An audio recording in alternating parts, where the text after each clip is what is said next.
श्रीमद् भगवद गीता अध्याय 2 गीता का सार। श्लोक 12। न तु एव अहम जातु न आसम न त्वं न इमे जन अधिपाः न च एव न भविष्यामः सर्वे वयम अतः परम। ऐसा कभी नहीं हुआ है कि मैं न रहा हूँ या तुम न रहे हो अथवा ये समस्त राजा न रहे हो, और न ऐसा है कि भविष्य में हम लोग नहीं रहेंगे। वेदों में कठोपनिषद में तथा श्वेता श्वेतर उपनिषद में भी कहा गया है कि जो श्री भगवान असंख्य जीवों के कर्म तथा कर्म फल के अनुसार उनकी अपनी अपनी परिस्थितियों में पालक हैं, वही भगवान अंश रूप में हर जीव के हृदय में वास कर रहे हैं। केवल साधु पुरुष जो एक ही ईश्वर को भीतर बाहर देख सकते हैं, पूर्ण एवं शाश्वत शांति प्राप्त कर पाते हैं। जो वैदिक ज्ञान अर्जुन को प्रदान किया गया, वही विश्व के उन समस्त पुरुषों को प्रदान किया जाता है जो विद्वान होने का दावा तो करते हैं, किंतु जिनकी ज्ञान राशि न्यून है। भगवान यह स्पष्ट कहते हैं कि वे स्वयं अर्जुन तथा युद्ध भूमि में एकत्र सारे राजा शाश्वत प्राणी हैं, और इन जीवों की बद्ध तथा मुक्त अवस्थाओं में भगवान ही एकमात्र उनके पालक हैं। भगवान परम पुरुष हैं तथा भगवान का चिरसंगी अर्जुन एवं वहां पर एकत्र सारे राजागण शाश्वत पुरुष हैं। ऐसा नहीं है कि वे भूतकाल में प्राणियों के रूप में अलग अलग उपस्थित नहीं थे, और ऐसा भी नहीं है कि ये शाश्वत पुरुष बने नहीं रहेंगे। उनका अस्तित्व भूतकाल में था और भविष्य में भी निर्बाध रूप से बना रहेगा। अतः किसी के लिए शोक करने की कोई बात नहीं है। यह मायावादी सिद्धांत की मुक्ति के बाद आत्मा माया के आवरण से पृथक होकर निराकार ब्रह्म में लीन हो जाएगा और अपना अस्तित्व खो देगा। यहाँ पर परम अधिकारी भगवान कृष्ण द्वारा पुष्ट नहीं हो पाता, न ही इस सिद्धांत का समर्थन हो पाता है कि बद्ध अवस्था में ही हम अस्तित्व का चिंतन करते हैं।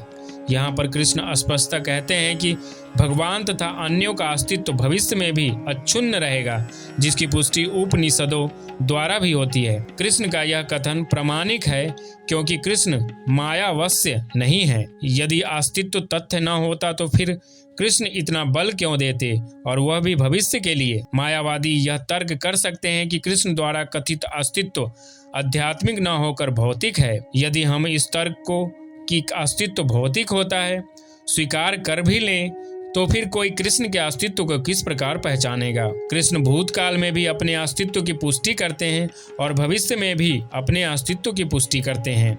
उन्होंने अपने अस्तित्व की पुष्टि कई प्रकार से की है और निराकार ब्रह्म उनके अधीन घोषित किया जा चुका है। कृष्ण सदा सर्वदा अपना अस्तित्व बनाए रहे हैं।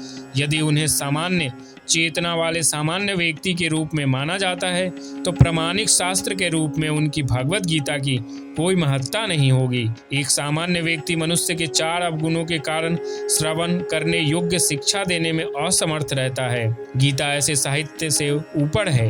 कोई भी सांसारिक ग्रंथ गीता की तुलना नहीं कर सकता। श्री कृष्ण को सामान्य व्यक्ति मान लेने पर गीता की सारी महत्ता जाती रहती है। मायावादियों का तर्क है कि इस श्लोक में वर्णित द्वैत लौकिक है और शरीर के लिए प्रयुक्त हुआ है, किंतु इसके पहले वाले श्लोक में ऐसी देहात्म बुद्धि की निंदा की गई है। एक बार जीवों की देहात्म बुद्धि की निंदा करने के बाद यह कैसे संभव है कि कृष्ण पुनः शरीर पर उसी वक्तव्य को दोहराते हैं। अतः यह अस्तित्व आध्यात्मिक आधार पर स्थापित है और इसकी पुष्टि रामानुजाचार्य तथा अन्य आचार्यों ने भी की है। गीता में कई स्थलों पर इसका उल्लेख है कि यह आध्यात्मिक अस्तित्व केवल भगवत भक्तों द्वारा ज्ञेय है। जो लोग भगवान कृष्ण का विरोध करते हैं उनकी इस महान साहित्य तक पहुंच नहीं हो पाती। अभक्तों द्वारा गीता के उपदेशों को समझने का प्रयास मधुमक्खी द्वारा मधु पात्र चाटने के सदृश है। पात्र को खोले बिना मधु को नहीं चखा जा सकता। इसी प्रकार भागवत गीता के रहस्यवाद को केवल भक्त ही समझ सकते हैं, अन्य कोई नहीं। जैसा कि इसके 4th अध्याय में कहा गया है, न ही गीता का स्पर्श ऐसे लोग कर पाते हैं जो भगवान के अस्तित्व का ही विरोध करते हैं। अतः मायावादियों द्वारा गीता की व्याख्या मानो समग्र सत्य का सरासर भ्रामक निरूपण है। भगवान चैतन्य ने मायावादियों द्वारा की गई गीता की व्याख्याओं को पढ़ने का निषेध किया है और चेतावनी दी है कि जो कोई ऐसे मायावादी दर्शन को ग्रहण करता है वह गीता के वास्तविक रहस्य को समझ पाने में असमर्थ रहता है। यदि अस्तित्व का अभिप्राय अनुभवगम्य ब्रह्मांड से है तो भगवान द्वारा उपदेश देने की कोई आवश्यकता नहीं थी। आत्मा तथा परमात्मा का द्वैत शाश्वत तथ्य है और इसकी पुष्टि वेदों द्वारा होती है, जैसा कि ऊपर कहा जा चुका है। श्लोक 13। देहिना अस्मिन् यथा देहे कौमारम यौवनम जड़ा तथा देह अंतर प्राप्ति धीरः तत्र न मुहति। जिस प्रकार शरीरधारी आत्मा इस शरीर में बाल्यावस्था से तरुणावस्था में और फिर वृद्धावस्था में निरंतर अग्रसर होता रहता है, उसी प्रकार मृत्यु होने पर आत्मा दूसरे शरीर में चला जाता है। धीर व्यक्ति ऐसे परिवर्तन से मोह को प्राप्त नहीं होता। प्रत्येक जीव एक व्यष्टि आत्मा है। वह प्रतिक्षण अपना शरीर बदलता रहता है, कभी बालक के रूप में, कभी युवा तथा कभी वृद्ध पुरुष के रूप में, तो भी आत्मा वही रहता है, उसमें कोई परिवर्तन नहीं होता। यह व्यष्टि आत्मा मृत्यु होने पर अंतोगत्वा एक शरीर बदलकर दूसरे शरीर में देहांतरण कर जाता है और चूंकि अगले जन्म में इसको शरीर मिलना अवश्यंभावी है, चाहे वह शरीर आध्यात्मिक हो या भौतिक। अतः अर्जुन के लिए न तो भीष्म न ही द्रोण के लिए शोक करने का कोई कारण था, अपितु उसे प्रसन्न होना चाहिए था कि वे अपने पुराने शरीरों को बदलकर नए शरीर ग्रहण करेंगे और इस तरह वे नई शक्ति प्राप्त करेंगे। ऐसे शरीर परिवर्तन से जीवन में किए गए कर्म के अनुसार नाना प्रकार के सुखोपभोग या कष्टों का लेखा हो जाता है। चूंकि भीष्म व द्रोण साधु पुरुष थे, इसीलिए अगले जन्म में उन्हें आध्यात्मिक शरीर प्राप्त होंगे, नहीं तो कम से कम उन्हें स्वर्ग में भोग करने के अनुरूप शरीर तो प्राप्त होंगे ही।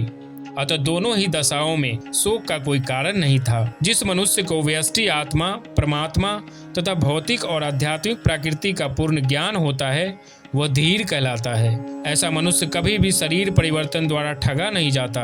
आत्मा के एकात्मवाद का मायावादी सिद्धांत मान्य नहीं हो सकता, क्योंकि आत्मा के इस प्रकार विखंडन से परमेश्वर विखंडनीय या परिवर्तनशील हो जाएगा, जो परमात्मा के अपरिवर्तनीय होने के सिद्धांत के विरुद्ध होगा। गीता में पुष्टि हुई है कि परमात्मा के खंडों का शाश्वत अस्तित्व है, जिन्हें क्षर कहा जाता है, अर्थात उनमें भौतिक प्रकृति में गिरने की प्रवृत्ति होती है। ये भिन्न अंश नित्य भिन्न रहते हैं, यहाँ तक कि मुक्ति के बाद भी व्यष्टि आत्मा जैसे का तैसा भिन्न अंश बना रहता है, किंतु एक बार मुक्त होने पर वह श्री भगवान के साथ सच्चिदानंद रूप में रहता है। परमात्मा पर प्रतिबिंबवाद का सिद्धांत व्यवहित किया जा सकता है, जो प्रत्येक शरीर में विद्यमान रहता है। वह व्यष्टि जीव से भिन्न होता है। जब आकाश का प्रतिबिंब जल में पड़ता है तो प्रतिबिंब में सूर्य, चंद्र तथा तारे सभी कुछ रहते हैं। तारों की तुलना जीवों से तथा सूर्य या चंद्र की परमेश्वर से की जा सकती है। व्यष्टि अंश आत्मा को अर्जुन के रूप में और परमात्मा को श्री भगवान के रूप में प्रदर्शित किया जाता है। जैसा कि चतुर्थ अध्याय के प्रारंभ में स्पष्ट है, वे एक ही स्तर पर नहीं होते। यदि अर्जुन कृष्ण के समान स्तर पर हो और कृष्ण अर्जुन से श्रेष्ठतर न हो, तो उनमें उपदेशक तथा उपदिष्ट का संबंध अर्थहीन होगा। यदि ये दोनों माया द्वारा मोहित होते हैं तो एक को उपदेशक तथा दूसरे को उपदिष्ट होने की कोई आवश्यकता नहीं है। ऐसा उपदेश व्यर्थ होगा, क्योंकि माया के चंगुल में रहकर कोई भी प्रामाणिक उपदेशक नहीं बन सकता। ऐसी परिस्थितियों में यह मान लिया जाता है कि भगवान कृष्ण परमेश्वर हैं, जो पद में माया द्वारा विस्मृत अर्जुन रूपी जीव से श्रेष्ठ हैं। श्लोक 14। मात्रा स्पर्शा तू कौन्ते शीत उष्ण सुख दुख दा आगम अपायिनः अनित्या तान तितिक्षस्व भारत। हे कुंती पुत्र, सुख तथा दुख का क्षणिक उदय तथा काल क्रम में उनका अंतर्धान होना सर्दी तथा गर्मी की ऋतुओं के आने जाने के समान है। हे भरतवंशी, वे इंद्रिय बोध से उत्पन्न होते हैं और मनुष्य को चाहिए कि अविचल भाव से उनको सहन करना सीखे। कर्तव्य निर्वाह करते हुए मनुष्य को सुख तथा दुख के क्षणिक आने जाने को सहन करने का अभ्यास करना चाहिए। वैदिक आदेशानुसार मनुष्य को माघ के मास में भी प्रातःकाल स्नान करना चाहिए। उस समय अत्यधिक ठंड पड़ती है, किंतु जो धार्मिक नियमों का पालन करने वाला है वह स्नान करने में तनिक भी झिझकता नहीं। इस प्रकार एक गृहिणी भीषण से भीषण गर्मी की ऋतु में भोजन पकाने में हिचकती नहीं। जलवायु संबंधी असुविधाएं होते हुए भी मनुष्य को अपना कर्तव्य निभाना होता है। इसी प्रकार युद्ध करना क्षत्रिय का धर्म है। अतः उसे अपने किसी मित्र या परिजन से भी युद्ध करना पड़े तो उसे अपने धर्म से विचलित नहीं होना चाहिए। मनुष्य को ज्ञान प्राप्त करने के लिए धर्म के विधि विधान पालन करने होते हैं, क्योंकि ज्ञान तथा भक्ति से ही मनुष्य अपने आप को माया के बंधन से छुड़ा सकता है। अर्जुन को जिन 2 नामों से संबोधित किया गया है वे भी महत्वपूर्ण है। कौन्तेय कहकर संबोधित करने से यह प्रकट होता है कि वह अपनी माता की ओर मातृकुल से संबंधित है, और भारत कहने से उसके पिता की ओर पितृकुल से संबंध प्रकट होता है। दोनों ओर से उसको महान विरासत प्राप्त है। महान विरासत प्राप्त होने के फलस्वरूप कर्तव्य निर्वाह का उत्तरदायित्व आ पड़ता है। अतः अर्जुन युद्ध से विमुख नहीं हो सकता।